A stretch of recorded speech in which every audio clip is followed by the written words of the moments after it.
socks for my son, iPhones for theirs. My toxic mother's Christmas betrayal was the final straw.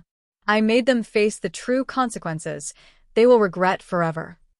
Imagine believing your own mother, the woman who raised you, could orchestrate a betrayal so profound it would shatter your child's innocent heart and expose years of thinly veiled favoritism.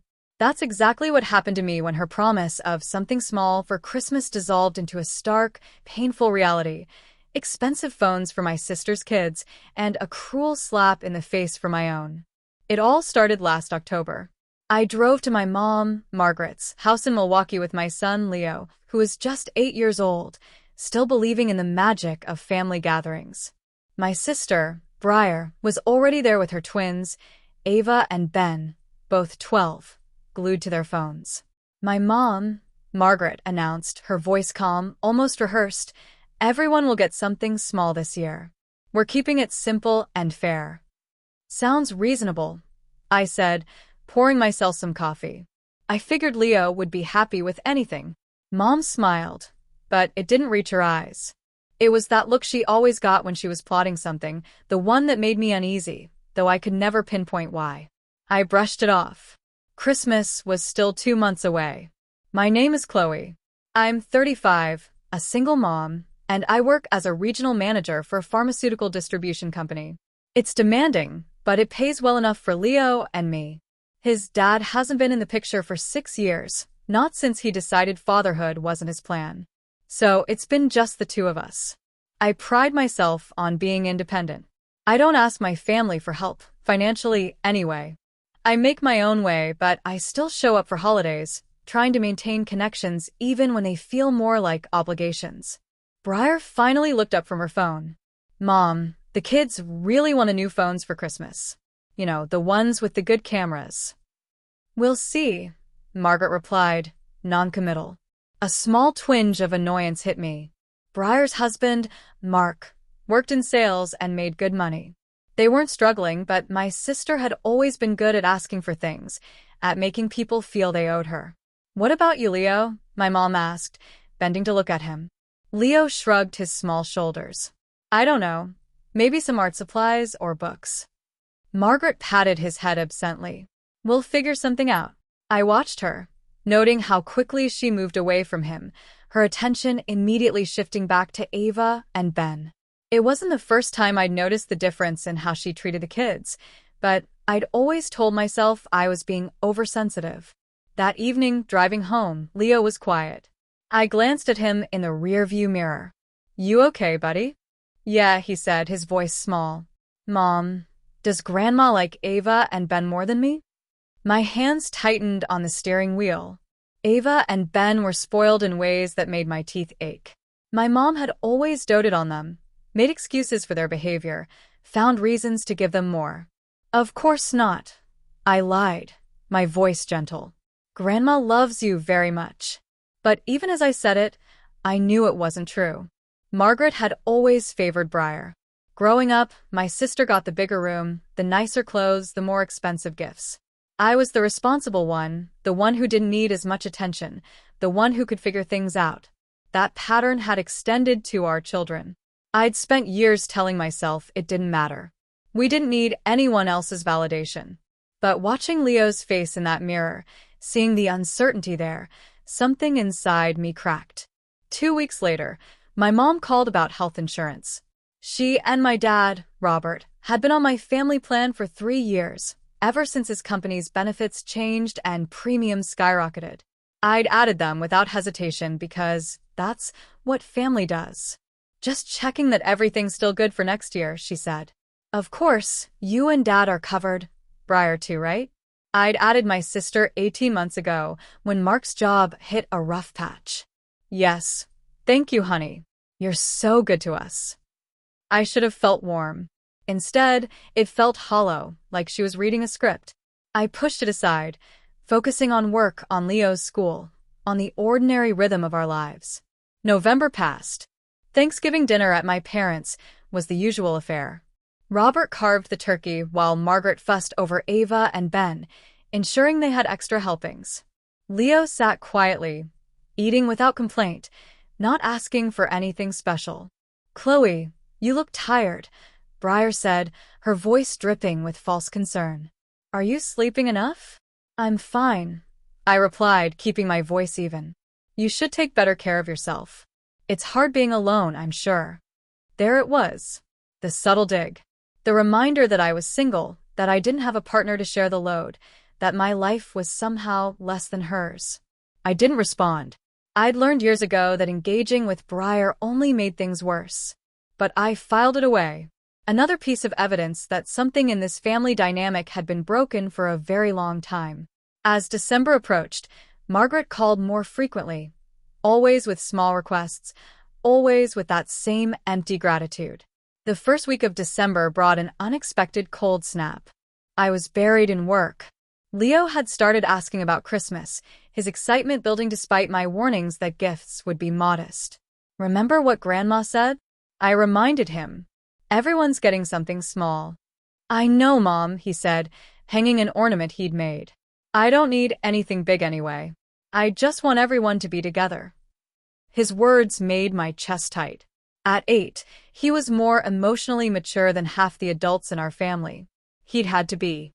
Growing up without a father, with a mom who worked long hours, he'd learned patience. We had our own traditions, just the two of us. Hot chocolate on Sunday mornings, reading before bed, trips to the art museum where he'd spend hours studying paintings. He was thoughtful, creative, and kind. I'd done everything to ensure he never felt his father's absence as a deficiency. But family gatherings were different. At my parents' house, I could see him watching Margaret with Ava and Ben, how she laughed at their jokes, indulged their demands, barely noticed when Leo tried to show her something he'd drawn. Mid-December, I drove to Margaret's house to drop off insurance renewal documents.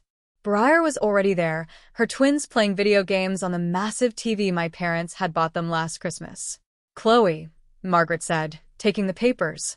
Perfect timing. I was just showing Briar the gifts I got for the kids. I followed her into her bedroom where several wrapped packages sat on the bed. 2 large boxes with expensive-looking wrapping paper and 1 small, flat package with drugstore wrap. "Those 2 are for Ava and Ben," she said, pointing to the large boxes. "And that one is for Leo." Something cold settled in my stomach. "Mom, you said everyone was getting something small." "These are small," she protested. "Well, practical anyway. The twins need new phones. Their old ones are ancient." "They're barely a year old," I said, my voice tight. "Teenagers need good phones for school," Briar chimed in from the doorway. "You wouldn't understand since Leo's still young." I looked at the small package meant for my son. "What did you get, Leo?" "Socks," Margaret said brightly. "Good quality ones. He's growing so fast." I thought practical made sense. "Socks. They're nice socks," she insisted. "From that outdoor store. They were expensive." I stared at her, waiting for her to recognize the absurdity. Phones for the twins, socks for Leo. Everyone getting something small. "Chloe, don't make that face," Briar said. "Mom's on a fixed income. She can't buy expensive things for everyone." "Those phones cost at least $600 each," I said flatly. "Well, we pitched in some money, too," Briar admitted. "The kids really needed them." The room felt like it was tilting. I had spent years making excuses for my family, convincing myself the unequal treatment wasn't as bad as it seemed, that I was being too sensitive. But this was blatant. This was cruel. "Leo won't mind," Margaret said, completely missing or ignoring my distress. "He's such an easy child, not demanding like some kids." "He's easy because I've raised him to be grateful for what he has," I said, my voice shaking. "Not because he deserves less." "Nobody said he deserves less." Briar snapped. "You're being dramatic. It's just Christmas presents." I left without another word, driving home in a fog of anger and hurt. When I got home, Leo was at his desk, working on a drawing. He looked up, his face brightening. "Mom, look what I made. It's for Grandma for Christmas." He held up a carefully drawn portrait of our family, all of us together, smiling. The detail was remarkable for an 8-year-old. He'd spent hours on it. It's beautiful, honey. Do you think she'll like it? I looked at my son's hopeful face, at the artwork he'd poured his heart into, and something inside me shifted. I had protected him from so much, worked so hard to give him a stable, loving home. But I had failed to protect him from this, from the casual cruelty of people who should have loved him unconditionally. She'll love it, I said, because what else could I say? That night, I lay awake thinking about those wrapped packages. $600 phones and a package of socks. I thought about every time Margaret had casually dismissed Leo's accomplishments while celebrating Ava and Ben's mediocre efforts. Every time Briar had made snide comments about my life while ignoring that I was the one keeping our parents on my health insurance, the one who showed up when anyone needed help. I had always been the reliable one, the one who didn't complain, the one who made things work. And this was how they valued that reliability. By the time morning came, I hadn't slept. But I knew exactly what I was going to do. Christmas morning arrived with fresh snow. Leo woke up early, excited despite my warnings.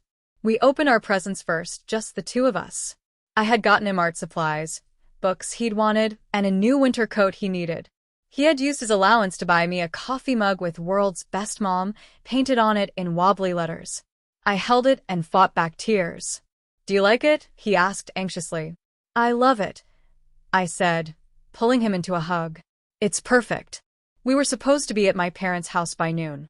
I dressed carefully, making sure Leo looked neat. He carried the portrait he'd made for my mom, wrapped carefully in paper he'd decorated himself. The drive was quiet. Leo hummed Christmas songs. I gripped the steering wheel tighter than necessary. I had spent the past week preparing for this moment, running through scenarios. My parents' house was already full when we arrived. Briar's family had gotten there early, and Ava and Ben were showing off new outfits. Robert was in his chair, reading the paper, barely looking up. "Merry Christmas," Margaret called out, rushing to hug Ava and Ben. She patted Leo on the head absently. "Go put your coats in the back room." I watched as Leo carefully placed his wrapped portrait under the tree with the other gifts. It had a tag that read, "To Grandma, love, Leo," in his careful handwriting. Lunch was chaos. Margaret made a ham, and Briar brought side dishes she made sure everyone knew were from an expensive gourmet store. The twins monopolized the conversation. Leo ate quietly, occasionally trying to add something, only to be talked over. I saw him eventually give up, focusing on his food. After lunch, presents. Margaret played Santa. She started with the twins. "These are very special," she announced, handing them the large boxes. "I know you two have been wanting these." Ava and Ben tore into the paper, squealing when they saw the phone boxes. They immediately started opening them, ignoring everyone else as they powered up their new devices. "Mom, this is too much," Briar said, but her voice was pleased. "Only the best for my grandchildren," Margaret replied. Then she picked up the small flat package. "And this is for Leo." My son took it carefully, his face expectant. He opened it slowly, not tearing the paper like the twins. When he saw what was inside, his expression didn't change. But I saw something die behind his eyes. Socks. A 3-pack of wool socks from an outdoor store. "Do you like them?" Margaret asked. "They're very good quality. They'll keep your feet warm." Leo looked at the socks, then at his cousins with their phones, then back at the socks. "Thank you, Grandma," he said quietly. "That's it." Briar laughed. "Not even an excited thank you.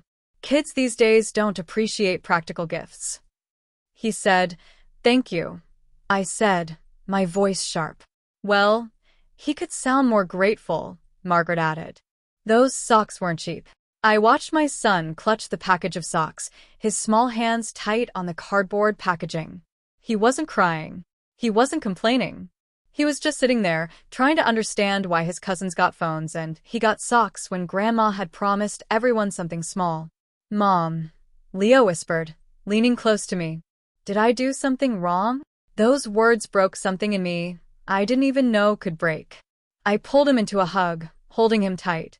"No, baby," I whispered back. "You didn't do anything wrong.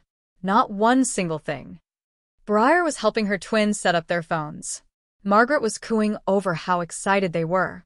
And Robert was still reading his paper like nothing significant was happening. Nobody noticed Leo had gone completely silent. Nobody cared. We stayed for another hour.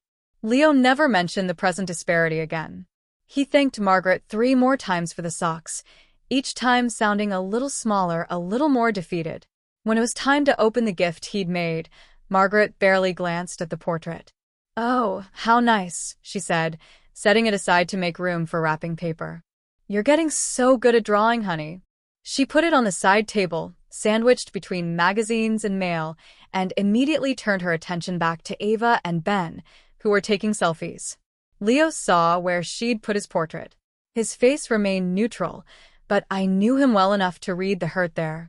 The drive home was silent. Inside, Leo went straight to his room. I followed him and found him sitting on his bed, still holding the package of socks.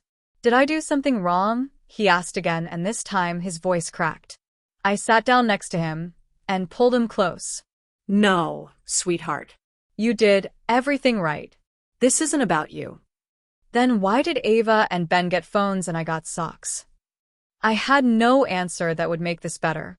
No explanation that would ease the hurt.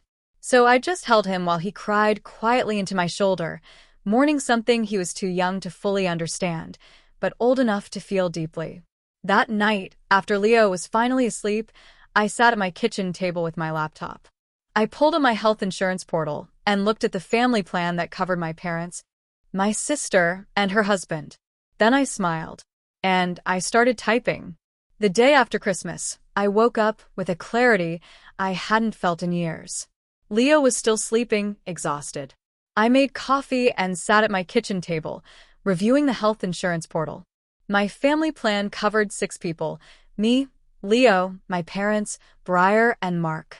The cost was substantial, over $800 a month deducted from my paycheck. I had never complained. When Robert's company changed their benefits 3 years ago and premiums tripled, I had added them without hesitation.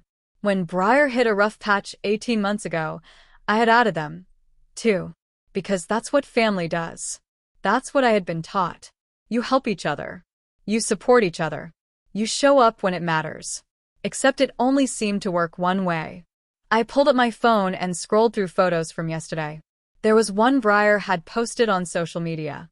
Ava and Ben holding their new phones, huge smiles. The caption, "Spoiled by the best grandma ever. These kids are so blessed." Blessed. The word made my stomach turn. I looked at the date on my insurance portal. The next billing cycle started January 1st, 5 days away. Changes could be made until December 31st at midnight. Perfect timing. But I didn't do anything yet. I needed to think this through. Needed to be absolutely certain. This wasn't a decision to make in anger. It was a decision that would have consequences, and I needed to be ready. I spent the day with Leo, taking him to the movies, then out for pizza. He seemed better, more like himself, though I caught him being unusually quiet during the film. At dinner, he pushed his pizza around his plate. "Mom, why doesn't Grandma like me as much as Ava and Ben?" I had been dreading this question. "It's complicated, honey. Is it because I don't have a dad?" The words hit me like a physical blow. "What? No. No. That has nothing to do with anything. Ava said her mom said that Grandma feels sorry for you because you're alone. That I'm probably harder to deal with because I don't have a dad to help discipline me." My hands clenched into fists under the table. Briar had said that. My sister had said that about my son. About me. And my mother had apparently agreed, or at least hadn't corrected her. Ava shouldn't have said that. I managed, keeping my voice level. And it's not true. You are the best thing that ever happened to me. You're kind and smart and creative. Any difference in how you're treated has nothing to do with you, and everything to do with other people's problems. He looked at me with those big, serious eyes. "Are we going to keep going to Grandma's house?" It was a fair question. "I don't know yet," I answered honestly. "But whatever happens, you and I are going to be just fine. We always are." That night, after Leo was asleep, I called my best friend, Maya. We'd been friends since college. "They did what?" She exploded when I told her about Christmas. Are you kidding me? Phones and socks. I know, it sounds petty when I say it out loud. It's not petty, Chloe. That's cruel. That's deliberately cruel to a child. Leo asked me today if Grandma doesn't like him because he doesn't have a dad. Maya was silent for a moment. What are you going to do? I'm thinking about removing them from my insurance plan. Your parents and Briar. All of them. My parents, Briar and Mark. They'll lose their coverage. They'll have to find new insurance. It's not impossible. Expensive, maybe, but not impossible. Maya was quiet again. You're serious about this? I pay over $800 a month to insure people who think my son deserves socks while their grandchildren get phones. People who let my sisters say cruel things about us. People who have never once said thank you in a way that meant anything. Then do it, Maya said firmly. They've been taking advantage of you for years. Your mom especially. You've been the reliable one. The one who doesn't need anything. The one who just handles everything. And this is how they treat you. I keep thinking I should try to talk to them first. And say what? They know what they did. Your mom knew exactly what message she was sending when she bought those gifts. She just didn't think you'd do anything about it. She was right. Margaret had counted on me swallowing my anger, accepting the situation, being the bigger person, because that's what I always did. Do it, Maya said again. And don't feel guilty about it. December 29th arrived. I had spent 2 days going back and forth, questioning myself, wondering if I was overreacting. But every time I wavered, I thought about Leo's face when he opened those socks. I thought about him asking if he'd done something wrong. I logged into the insurance portal at 9 p.m. My hands were steady as I navigated to the family plan section.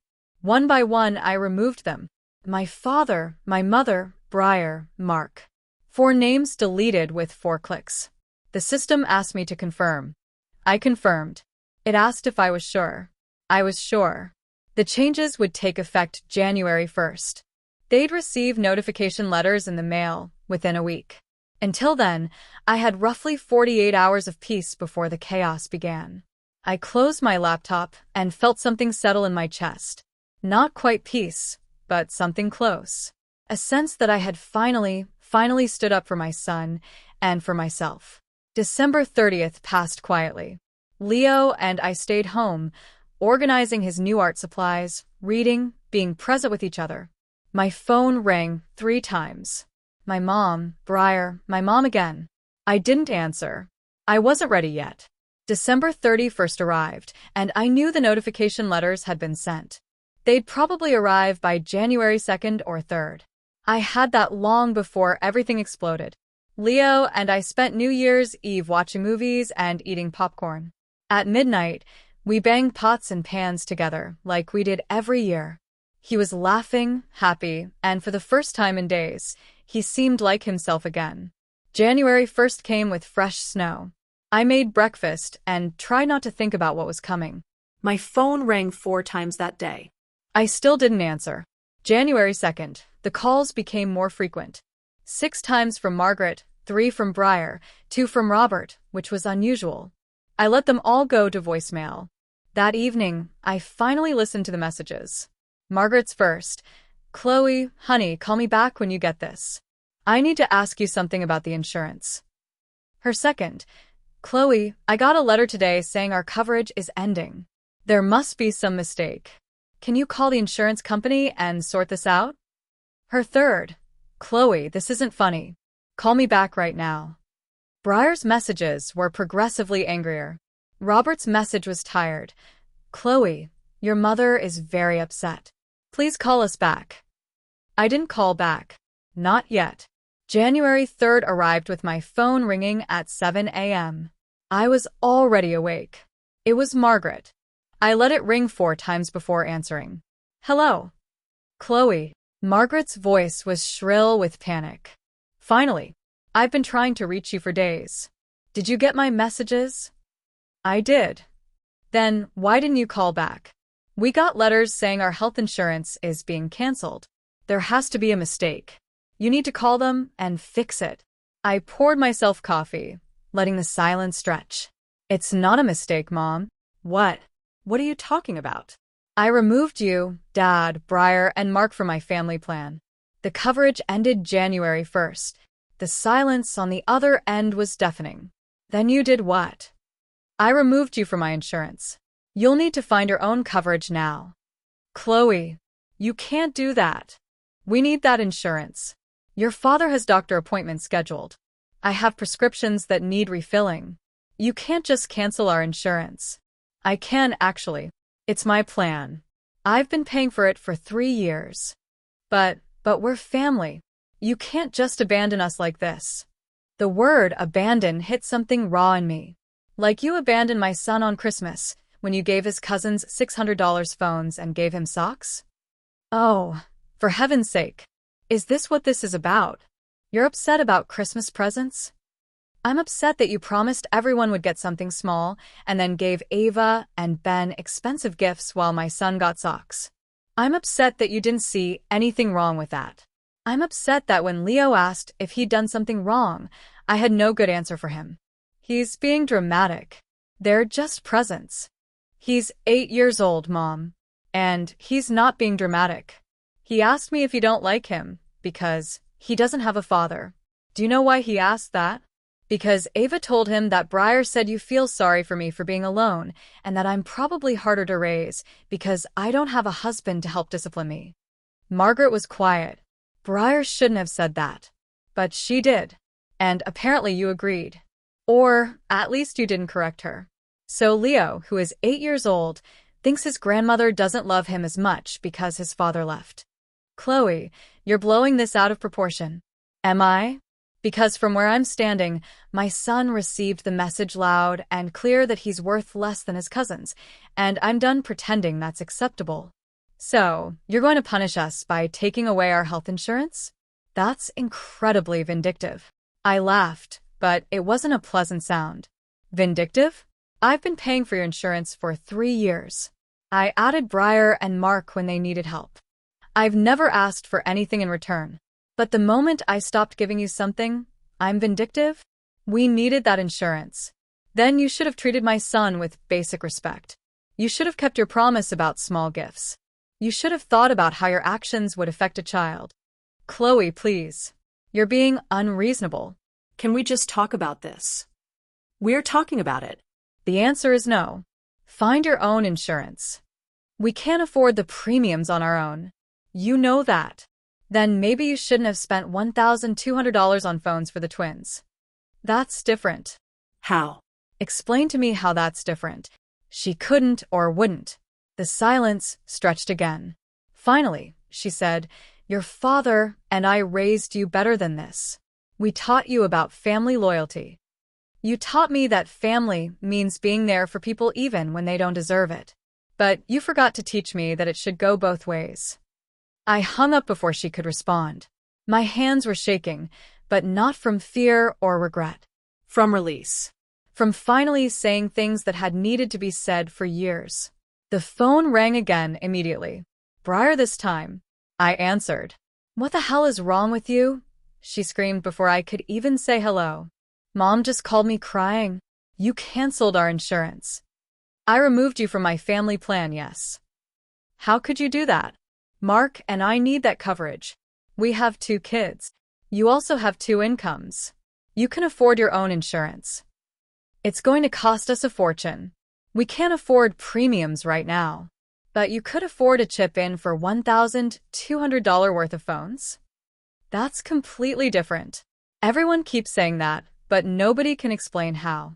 Those were Christmas presents for our children. You're going to punish Ava and Ben because you're jealous. I'm not punishing anyone. I'm simply choosing not to pay $800 a month to subsidize people who think my son deserves socks while their kids get phones. God, you're such a martyr. You always have to make everything about you. This isn't about me, Briar. It's about Leo. It's about the fact that on Christmas morning when he opened his present and saw what he got compared to his cousins, something broke in him. And none of you noticed or cared. He's fine. Kids need to learn that life isn't fair. He's learning that, don't worry. He's learning that his grandmother and his aunt think he's worth less than his cousins. He's learning that family means different things to different people. He's learning that sometimes the people who are supposed to love you will hurt you in ways that can't be fixed. You're being ridiculous. They're just presents. If they're just presents, then this is just insurance. Find your own. Mom said you're jealous because I have a husband and you don't. That you've always resented me for having a complete family. There it was. The real truth laid bare. This was what they said about me when I wasn't around. This was how they justified the different treatment. You know what, Briar? You're right. I am jealous. I'm jealous that your kids have a grandmother who loves them. I'm jealous that you've never had to question whether you matter to our parents. I'm jealous that you get to take family support for granted while I've spent years earning crumbs of affection. That's not true. It is true. And I'm done. I'm done begging for equal treatment. I'm done pretending that socks and phones are the same thing. I'm done paying $800 a month to people who think my son is less important than yours. You can't do this. I already did. Find your own insurance, Briar. Consider it a lesson in independence. I hung up on her, too. The phone rang 6 more times that day. I didn't answer any. I had said everything I needed to say. The next 2 weeks were predictably chaotic. Margaret called daily, alternating between guilt trips and anger. Briar sent texts ranging from pleading to threatening. Robert called once more, trying to be the voice of reason, asking me to reconsider. I didn't. What I hadn't anticipated was how the rest of my family would react. My aunt, Margaret's sister, called to say I was being cruel. My uncle emailed about family forgiveness. Cousins I hadn't spoken to in years suddenly had opinions. The narrative Margaret constructed was simple. I was vindictive over Christmas presents, punishing sick elderly parents, putting pride above family needs. What they didn't know, because Margaret conveniently left it out, was that I'd been paying for their insurance for 3 years, that I'd supported Briar, that the petty disagreement was about a child being made to feel worthless. Maya told me to ignore them. They don't know the full story, and they don't want to know it. Your mom is making herself the victim because that's easier than admitting she was wrong. She was right, but it still hurt. I had expected anger from my immediate family. I hadn't expected the extended family to pile on without asking for my side. Work became my refuge. I threw myself into a major project, reorganizing our distribution network. My boss, Eleanor, who had always been fair, noticed something was off. "Everything okay?" she asked one day in late January. "Family stuff," I said vaguely. She nodded. "Well, if you need anything, let me know. You're doing excellent work on this project, by the way." The validation felt good. At least someone appreciated what I contributed. At home, Leo had started coming out of his shell. He was drawing more, talking more, seeming lighter. One evening, he brought me a new picture. "It's us," he said, showing me a drawing of just the 2 of us in front of our house. Our family. I looked at the picture, at how carefully he'd drawn each detail, how happy we both looked in his rendering. "It's perfect," I said. "Are we still going to see Grandma?" he asked. "I don't know. Do you want to?"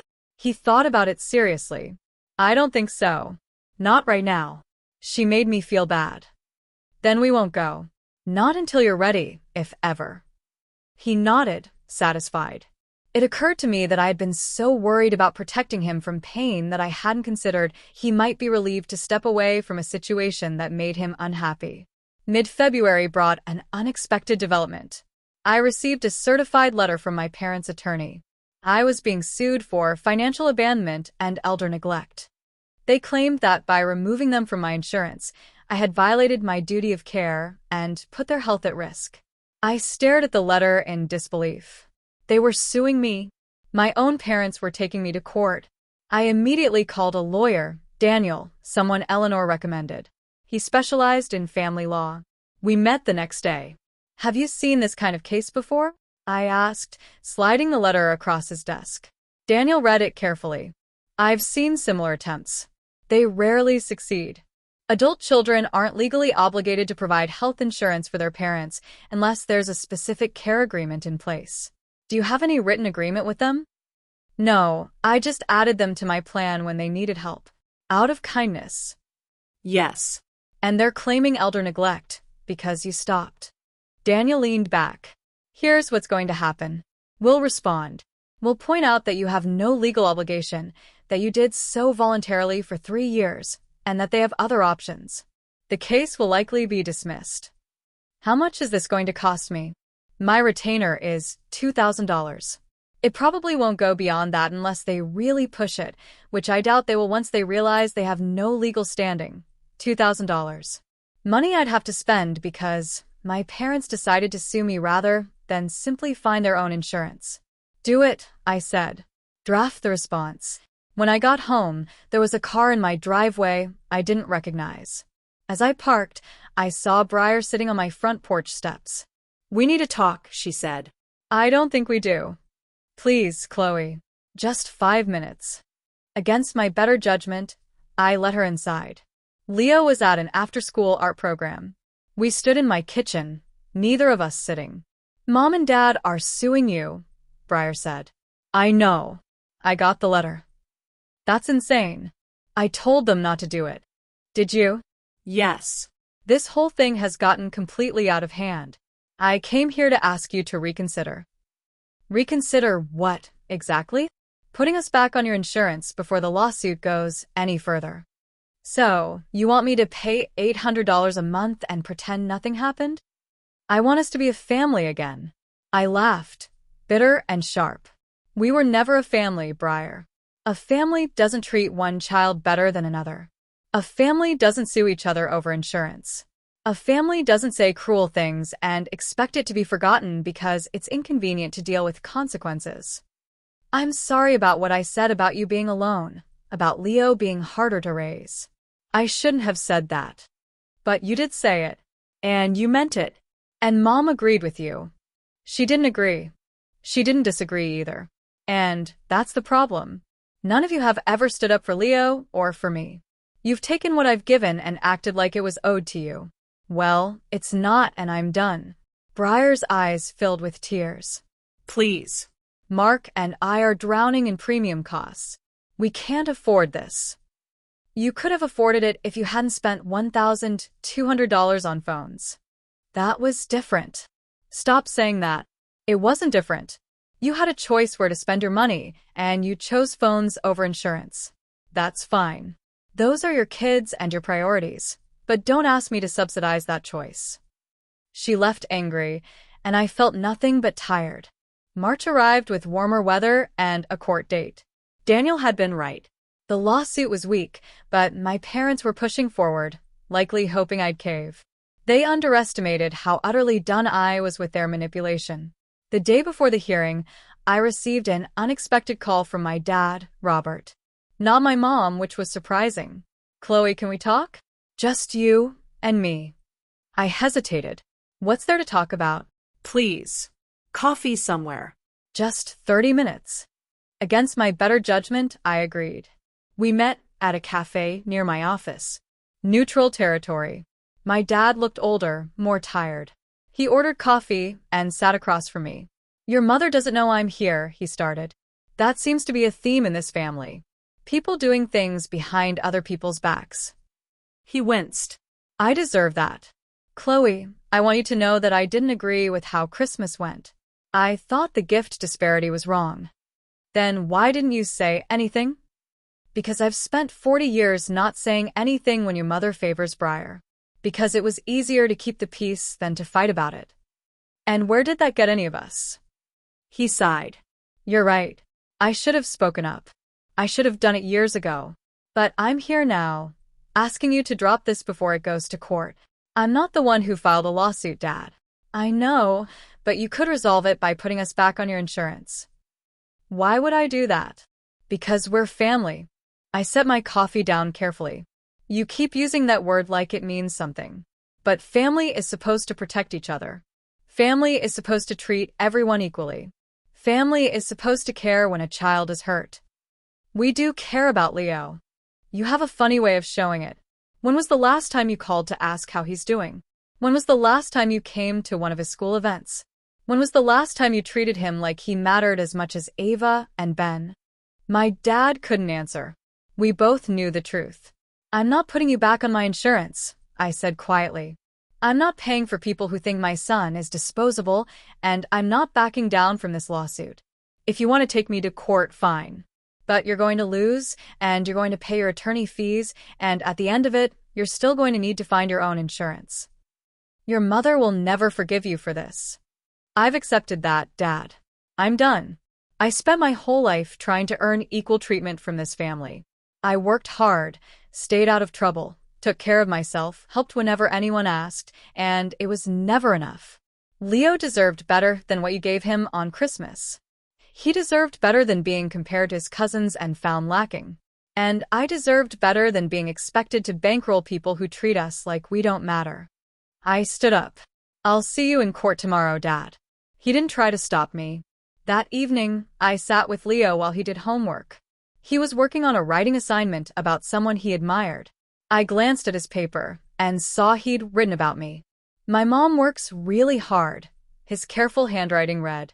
She always makes sure I have what I need. She's brave and strong, and she loves me no matter what. She teaches me that it's okay to stand up for yourself.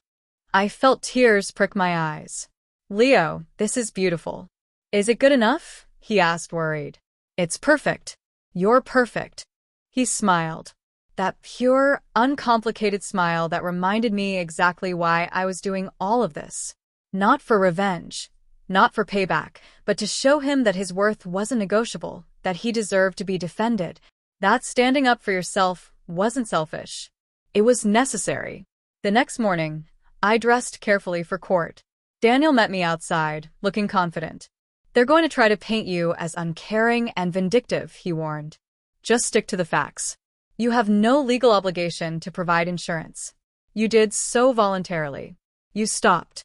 End of story. What about the Christmas present thing? We'll mention it if needed. But honestly, the judge isn't going to care about family drama. This is about legal obligation, which they don't have a case for. Inside, I saw my parents sitting with their attorney, a man in an expensive suit who looked annoyed. Briar was in the gallery with a few other family members. They all stared at me like I was a stranger. The hearing began. My parents' attorney presented their case, that I had abandoned elderly parents who relied on my insurance, acted maliciously and without warning, and caused them severe emotional and financial distress. It was surreal listening to myself described as some kind of villain. He made it sound like I'd ripped insurance away from helpless, frail people rather than stopped paying for able-bodied adults who could afford their own coverage. Then it was Daniel's turn. He addressed the judge with calm professionalism. Your Honor, this case can be summarized very simply. The plaintiff is alleging that the defendant has a legal obligation to provide health insurance coverage. She does not. He laid out the facts methodically. I was 35, employed, with no legal agreement. I had voluntarily added them 3 years prior, paying over $28,000 in premiums. I had added my sister and brother-in-law, supporting 6 people. At no point did the defendant sign any document agreeing to provide this coverage indefinitely, Daniel continued. At no point did the plaintiffs enter into a legal care arrangement. The defendant acted out of kindness, not obligation. And when she chose to discontinue that kindness, she was well within her rights to do so. The judge looked at my parents' attorney. Does your client have any documentation showing a legal obligation? The attorney shuffled papers. No, Your Honor, but there's an implied obligation of care between parent and child. In reverse, the judge interrupted. You're arguing that adult children have an implied obligation to provide insurance for their parents. When the parents are elderly and in need, yes. The plaintiffs are both in their early 60s, Daniel interjected. They're employed part-time. They have access to marketplace insurance and Medicare options. They are not indigent or incapable of securing their own coverage. The judge looked at me. Miss Chloe, is there anything you'd like to add? I stood, my voice steady. Your Honor, I loved my parents. I helped them because I wanted to, but over time, I realized that my help was taken for granted, that my contributions were expected but not appreciated, that my son was being treated differently than his cousins by my family. When I made the decision to remove them from my insurance, it wasn't out of malice. It was out of self-preservation and a need to protect my child from ongoing hurt. This is about Christmas presents? The judge asked, looking at the case file. It's about more than that, Your Honor. But the Christmas incident made it clear that my family didn't value my son the way they valued my sister's children, and I had to make a choice about whether to continue subsidizing people who treated my child as less important. The judge looked at my parents. Do you have anything to say? My mother stood, her voice shaking with emotion. She's my daughter. She's supposed to take care of us. We raised her, gave her everything, and this is how she repays us, by abandoning us when we need her most. You gave me everything? I said, unable to stay quiet. You gave Briar everything. You gave me leftovers and criticism and the constant message that I wasn't as good as my sister. I spent my life trying to earn your approval, and I never did.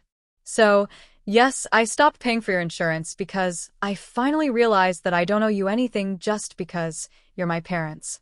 Parents are supposed to earn their children's loyalty and love. You didn't earn mine. That's enough, the judge said, not unkindly. He looked tired. Here's my ruling. The plaintiff has no legal standing. Adult children are not obligated to provide health insurance for their parents. The defendant acted within her rights to remove the plaintiffs from her insurance plan. Case dismissed. He banged his gavel. It was over. My parents' attorney looked frustrated.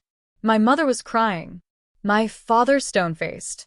Briar stood up and walked out without looking at me. Outside, Daniel shook my hand. You did well in there. Standing up for yourself, keeping your composure. That judge sees a lot of family cases, and yours was pretty straightforward. Thank you for your help. You're welcome. And for what it's worth, I think you made the right call. Sometimes families need hard boundaries. I drove home feeling lighter than I had in months. I had won, not just the court case, but something bigger. I had proven to myself that I could stand up to my family's manipulation and survive it. When I picked up Leo from school, he climbed into the car with a big smile. How was your day, Mom? It was good, buddy. Really good. Can we get ice cream? Absolutely. We went to his favorite ice cream shop, and I watched him enjoy a chocolate cone with sprinkles, completely unaware of the battle I'd been fighting on his behalf. And that was fine. He didn't need to know all the details. He just needed to know that someone was in his corner, always. That evening, my phone rang. It was Maya. How'd it go? We won. Case dismissed. Yes. I knew you would. How do you feel? Honestly? Free. For the first time in years, I feel free. You should. You stood up for yourself and for Leo. That takes courage. It shouldn't have taken me this long. Better late than never. So, what's next?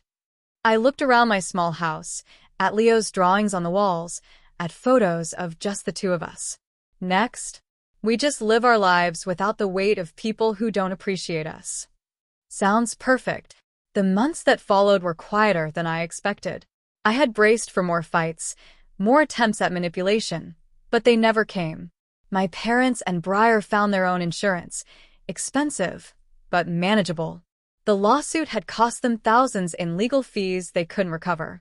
Their insurance premiums were triple what they'd paid under my plan, eating into savings they'd counted on for retirement. Briar and Mark's marriage strained under the financial pressure. Margaret's reputation in our extended family suffered as the truth about Christmas and the insurance spread. People stopped taking her side. Ava and Ben, now teenagers, started asking uncomfortable questions about why they never saw their cousin, forcing Briar to confront her role. Robert, perhaps feeling the weight of years of silence, became increasingly withdrawn. They had gambled that I would always be the reliable one, the one who swallowed hurt for the sake of peace. They lost that gamble, and the price was higher than they'd imagined. As for Leo and me, we built a life full of people who valued us, who showed up because they wanted to, not because they felt obligated. I learned that sometimes the most loving thing you can do is walk away from people who can't see your worth. Looking back at that Christmas morning, at those socks that changed everything, I realized I had no regrets. Standing up for my son, for myself, for the basic dignity we both deserved, that wasn't revenge.